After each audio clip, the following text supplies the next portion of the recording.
Hello, good morning student. आज हम आपको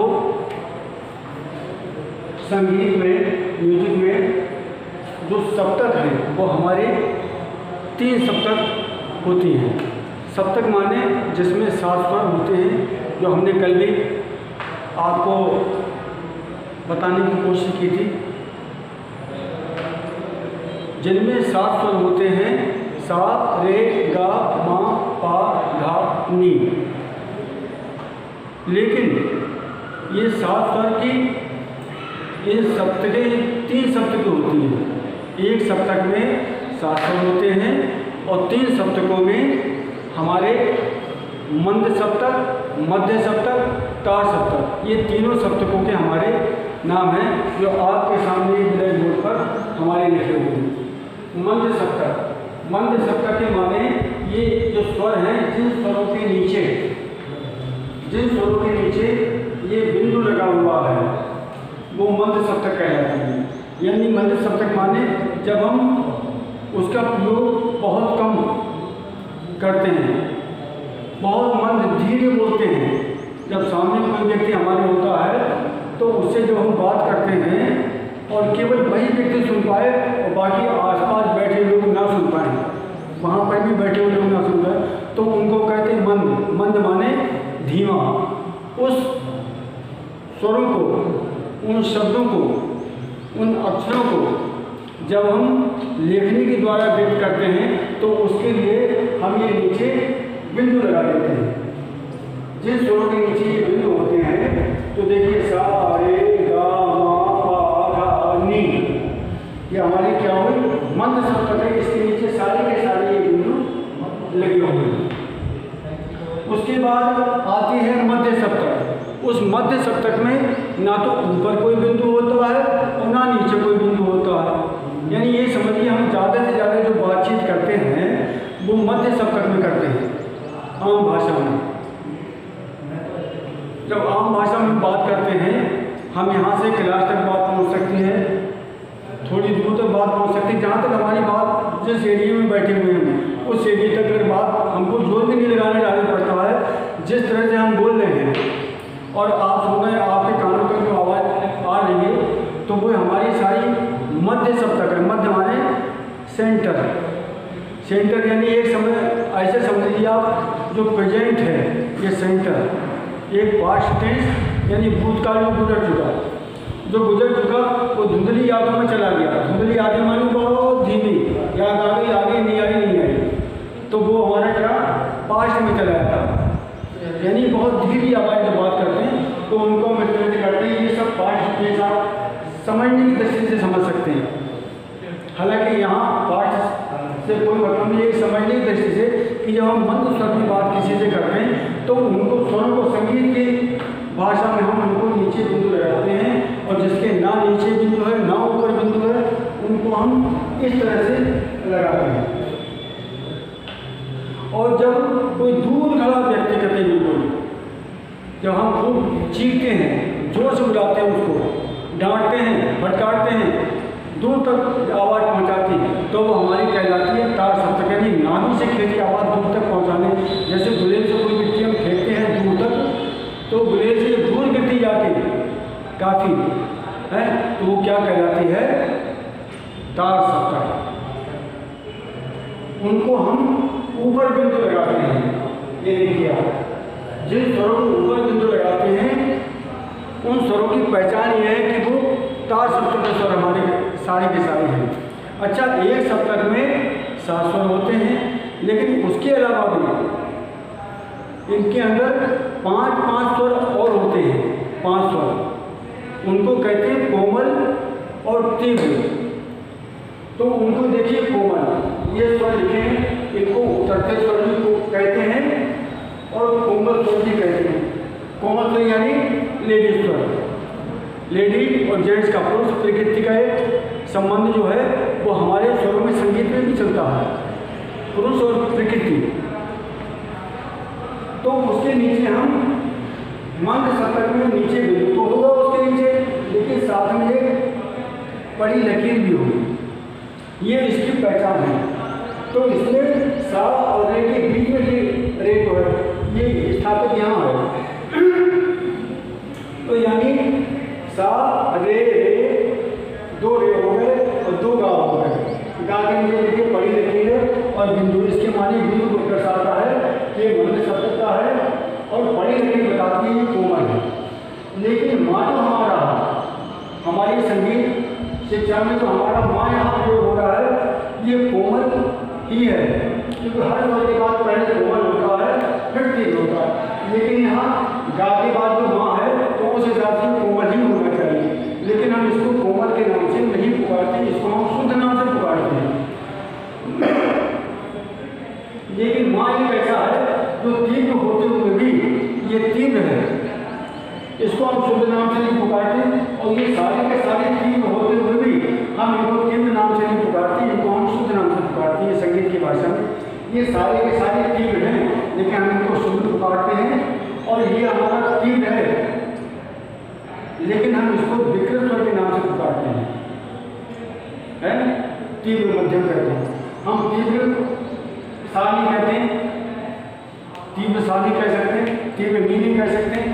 तीव्र नहीं होगी तो हम उसको शुद्ध नाम से पुकारेंगे, लेकिन माँ जो होगा तीव्र तो उसे तीव्र माँ पुकारेंगे, और कोमल माँ होगा उसको हम शुद्ध पुकारेंगे। केवल मध्यम स्वर इसके अंदर एक ऐसा है जिसको कि हम कोमल को शुद्ध नाम से पुकारेंगे और तीव्र को तीव्र नाम से पुकारेंगे हम, जो बड़ा है यानी जैंस स्वर। तीव्र माने जैंस स्वर, कोमल माने लेडी स्वर।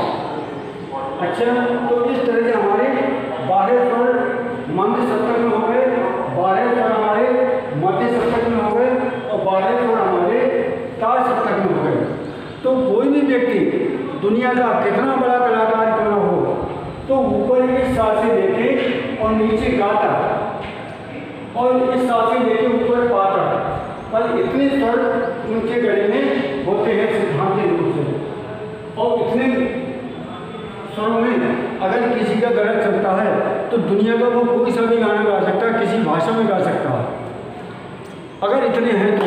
और बड़े बड़े कलाकार हैं तो वो पूरे के पूरे साल नीचे सातक उतर आते हैं, ऊपर सातक चले जाते हैं। लता मंगेशकर हैं संसार में, उनके बहुत ऊंचे स्वर चले जाते हैं, उनका मुकाबला करने वाला कोई नहीं है, इसलिए वो दुनिया में एक ही है। हालांकि उन जैसे बहुत होंगे, लेकिन उनकी पहुंच वहाँ तक नहीं हो पाई, इसलिए वो टिमटिमाते दीपक की तरह अपनी जगह टिमटिमाने होंगे तो बहुत, लेकिन लता की बात कुछ अलग है। तो ये तो हो गई हमारी सप्तक के प्रकार हो गए। उसके बाद हम आपको बताते हैं ठाट। ठाट जो होते हैं, ठाट कहते हैं पिता के लिए, जिनसे हमारे रागों की उत्पत्ति होती है। और वो ठाट हमारे होते हैं 10 ठाट कौन कौन से होते हैं, उसका एक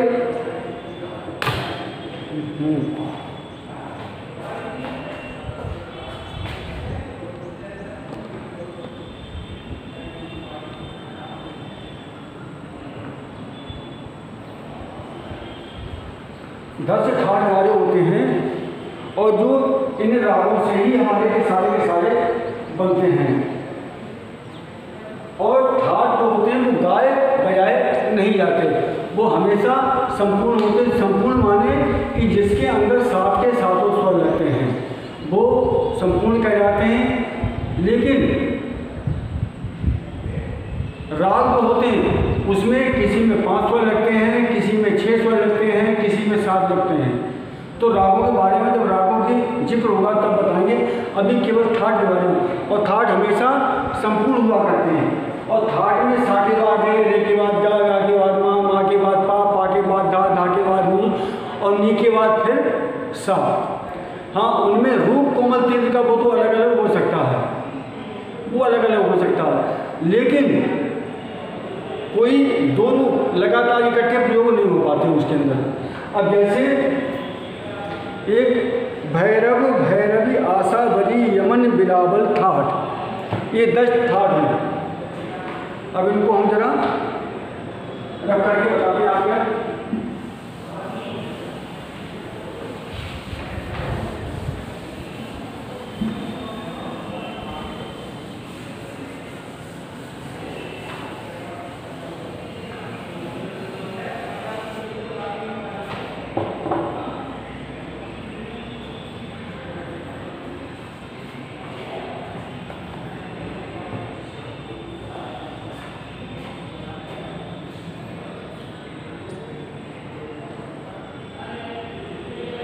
भैरव,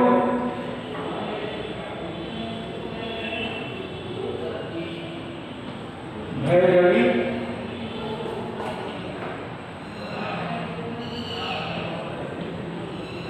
आशावरी,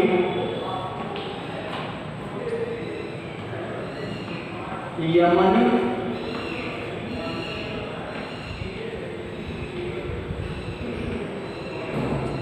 बिलावल, थार।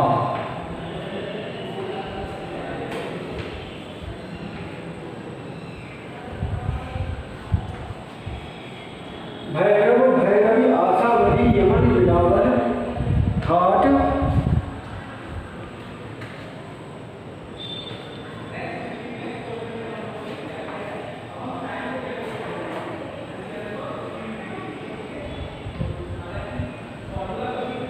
तोड़ी,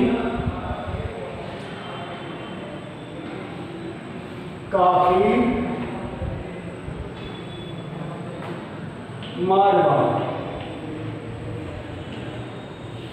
तोड़ी, काफी, मारवा, पूर्वी और खमार।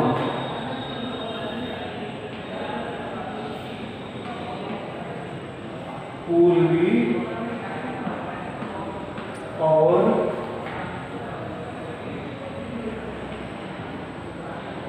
खमार। ये एक ऐसा दोहा है कि इसको अगर याद कर लिया जाता है तो हमारे 10 थाट जो होते हैं वो हमको याद हो जाते हैं। अब इनमें बिलावल को ले लेते हैं।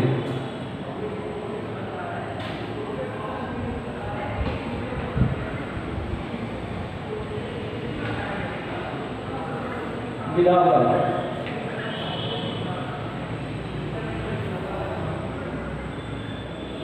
सा, रे, गा, मा, पा, धा, नी, सा। सारे शुद्ध स्वर, सारे शुद्ध स्वर इसके अंदर लगते हैं। अभी शुद्ध और कोमल तीव्र के बारे में हम बता चुके थे। अब केवल जो सरगम में जो प्रयोग होते हैं, जो हम स्टार्ट करते हैं सा रे गा मा पा धा नी सा, जो हम सिखाते हैं सबसे पहली सरगम में ये, तो ये राग बिलावल थाट में है और इसमें सारे के सारे शुद्ध लगे हैं। और सा के बाद रे, रे के बाद गा, गा के बाद मा, पा धा नी सा, ये एक क्रम से लगे। ऐसे नहीं कि सा के बाद गा आ जाए, गा के बाद पा आ जाए, पा के बाद धा, ऐसा नहीं, बिल्कुल क्रम से लगेंगे। तो ये थाट जो हैं ये गाए बजाए नहीं जाते हैं। क्यों? क्योंकि ये पिता हैं और इनसे जो राग निकलते हैं वो रागों को गाते बजाते हैं।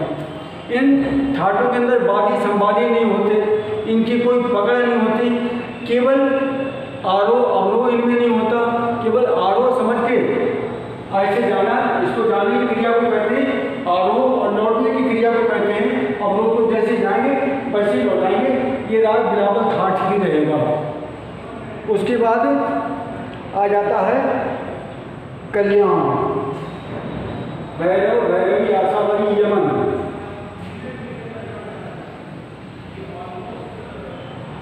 यमन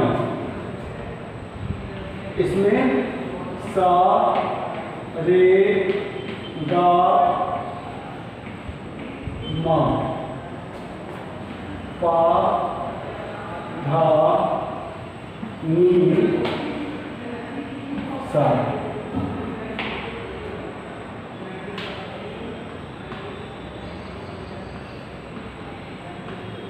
मा स्वर तीव्र प्रयोग होता है।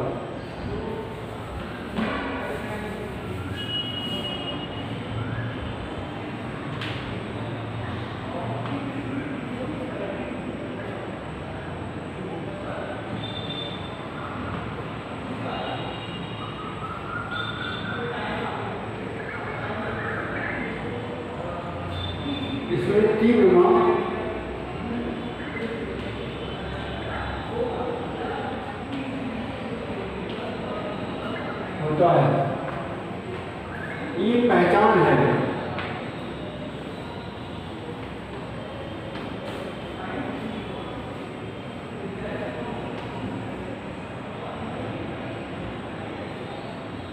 दुनिया में जितने फिल्मी गाने भी आते हैं, अगर उसमें माँ तीव्र लगा होता है तो वो सारे के सारे यमन राग के ऊपर आधारित गाने होते हैं। अब उसके बाद आते हैं खमाज।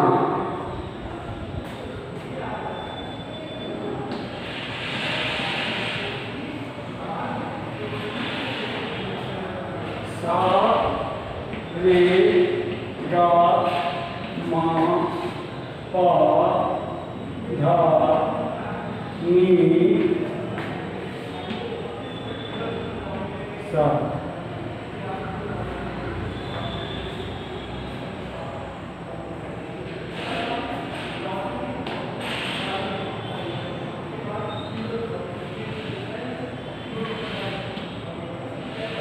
जिस गाने के अंदर सभी सुरों के अलावा केवल नी प्रयोग होता हो तो समझ लीजिए वो खमाज राग है।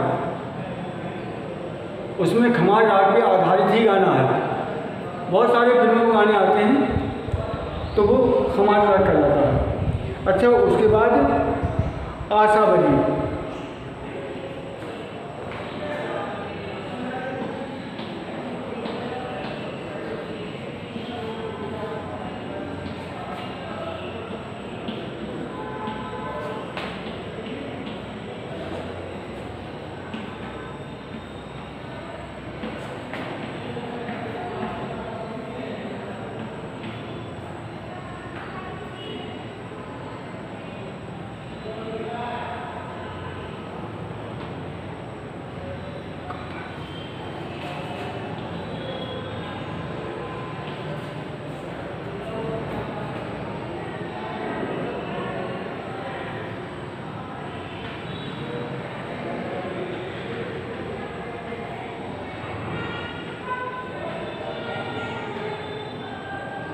इसमें गा धा नी कोमल प्रयोग होता है। बाकी सारे के सारे स्वर ये लगते हैं। अब इसमें आशावरी में ये नहीं लगेगा, इसकी जगह ये लगेगा। ये आशावरी में धा ये नहीं लगेगा, इसकी जगह ये लगेगा। नी ये ना लगे, ये लगेगा। तो ये हो गया आशावरी। आशावरी के बाद काफी।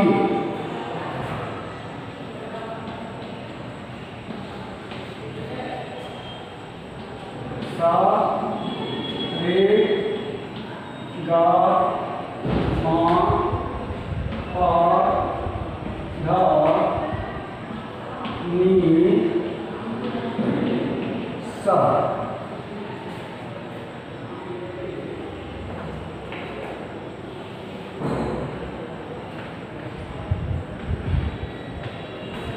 इसमें केवल गाने प्रयोग होता है।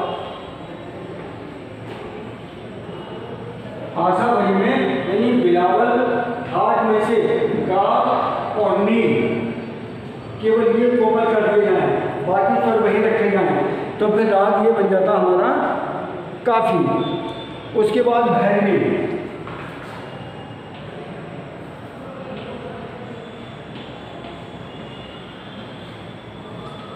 भैरवी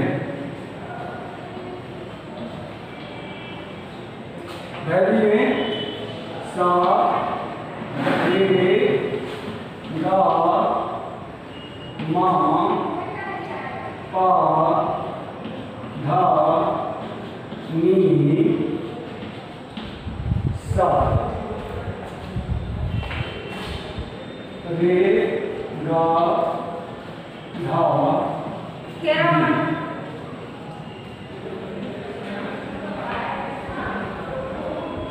जिसमें रे गा धानी कोमल रखते, यानी बिलावल धाट में से रे गा धा और नी ये अगर कोमल रख दिए जाए तो हमारा बिलावल धाट पर राग भैरवी बन जाता है। और भैरवी के बाद फिर भैरव।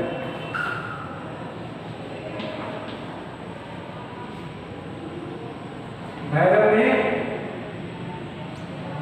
रे और धा केवल कोमल लगेगा।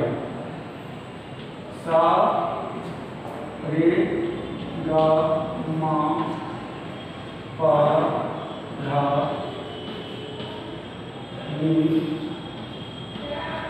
सा।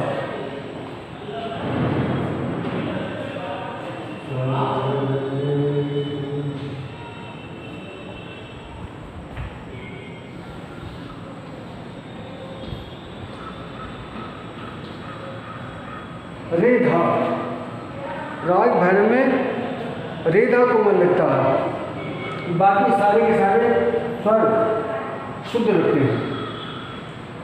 ये पहचान है इनकी। उसके बाद भैरव के बाद मारवा, पूर्वी, तोड़ी।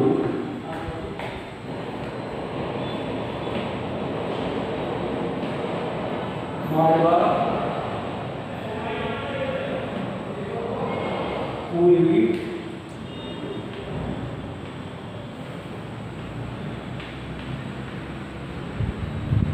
तोड़ी। सा रे गा मा पा धा नी सा।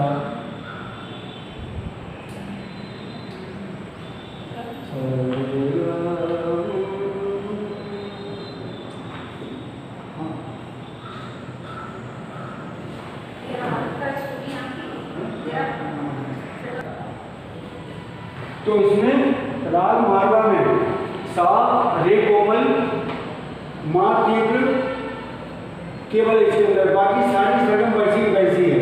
अगर किसी में रे और कोमल और मा तीव्र है और बाकी स्वर वही लगते हैं तो समझ लीजिए वो मारवा राग से संबंधित गाना है जी। पूर्वी राग में केवल मा तीव्र लगता है।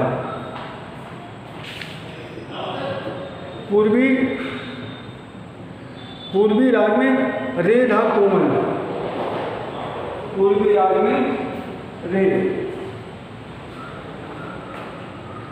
पूर्वी राग में रे और धा, रे धा कोमल लगता है और मा तीव्र लगता है। तो ये राग हो गया पूर्वी। और तोड़ी राग में रे गा धा कोमल और मा तीव्र लगता है, बाकी सारे के सारे स्वर शुद्ध लगते हैं। तो ये राग का 10 ठाठमाएँ होते हैं। बिलावल, यमन, खमाज, आसावरी, काफी, भैरवी, भैरव, मारवा, पूर्वी, तोड़ी। तो इन रागों का ये क्रम है। पूरी दुनिया के जितने भी गाने हैं किसी भाषा में तो न सही, ये राग हमारे 10 ठाठों के अंदर आते हैं। इनमें से राग निकलते हैं तो राग तो गाए जाते हैं, लेकिन ठाठ ये गाए नहीं जाते। राग हमेशा संपूर्ण होते हैं, इसमें वादी संवादी अकड़ पकड़ कुछ नहीं होती है। हाँ, और बाकी जाति वगैरह जो है वो हमारी रागों पर आधारित होती है। वो फिर हम आपको अगले वीडियो में बताएंगे। Thank you.